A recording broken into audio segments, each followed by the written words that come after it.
Hi friends, ಈ ಪಾಡ್ YouTube ಚಾನಲ್ಗೆ ಎಲ್ರಿಗೂ ಆತ್ಮೀಯ ಸ್ವಾಗತ.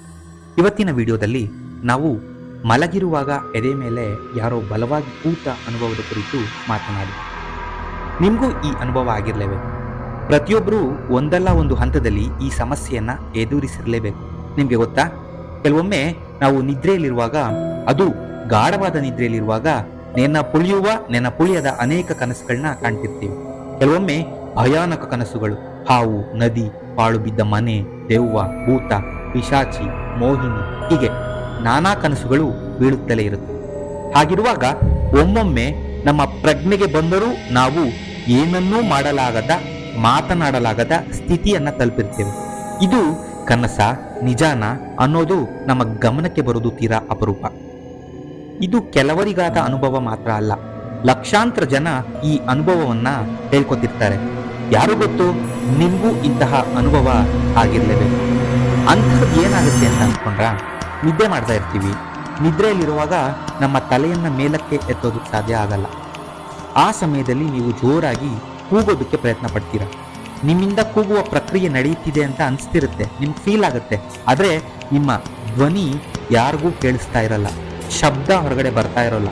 ನಿಮ್ಮ ಅಕ್ಕಪಕ್ಕದಲ್ಲಿ ಯಾರಾದ್ರೂ ಮಲಗಿದ್ರೆ ಅವರನ್ನ ಮುಟ್ಟೋದಕ್ಕೆ ಪ್ರಯತ್ನ ಪಡ್ತೀರಾ, ಆದ್ರೆ ಅದು ಕೂಡ ಸಾಧ್ಯ ಆಗಲ್ಲ. ಎದೆ ಮೇಲೆ ಏನೋ ಭಾರವಿದೆ, ಯಾರೋ ಕೂತಂತಹ ಭಾವನೆ ಅಲ್ವೇ?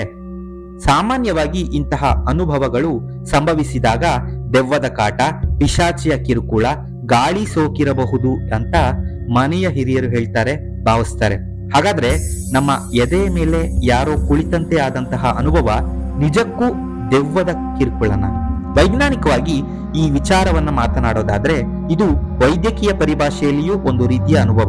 ಎದೆಯ ಮೇಲೆ ಯಾರೋ ಕುಳಿತಂತೆ ಭಾಸವಾಗುವುದು, ಉಸಿರಾಡಲು ಕಷ್ಟವಾಗುವುದು, ಅಕ್ಕಪಕ್ಕದವರನ್ನ ಕರೆಯಲು ಸಾಧ್ಯವಾಗದೇ ಇರೋದು, ಕೂಗಲು ಸಾಧ್ಯವಾಗದೇ ಇರೋದು, ಇವೆಲ್ಲವೂ ಯಾವುದೋ ಭಯಾನಕ ಕನಸೋ ದೆವ್ವಗಳ ಕಾಟವೋ ಅಲ್ಲವೇ ಅಲ್ಲ. ಇದನ್ನ ನಿದ್ರೆಯ ಪಾರ್ಶ್ವವಾಯು ಅಂತ ಕರೀತಾರೆ. ಅದು ಸಂಭವಿಸಿದಾಗ ನೀವು ಕೆಲವು ನಿಮಿಷಗಳ ಕಾಲ ನಿಮ್ಮ ನಿಯಂತ್ರಣದಿಂದ ಹೊರಬರ್ತೀರಿ.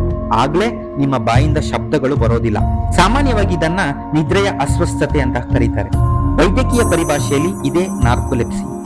ನಿದ್ರೆಯ ಕೊರತೆ, ವಿಪರೀತ ಕೆಲಸಗಳಿಂದ ನಿಮಗೆ ನಾರ್ಕೋಲೆಪ್ಸಿ ಉಂಟಾಗುತ್ತೆ. 90% ಜನರು ತಮ್ಮ ನಿದ್ರೆಯಲ್ಲಿ ಇಂತಹ ಅನುಭವವನ್ನ ಪಡೀತಾರೆ.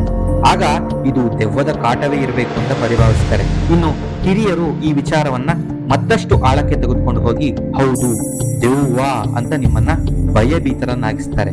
ಅವೆಲ್ಲವೂ ಕಟ್ಟುಕತೆ ಅಷ್ಟೇ. ಧನ್ಯವಾದ.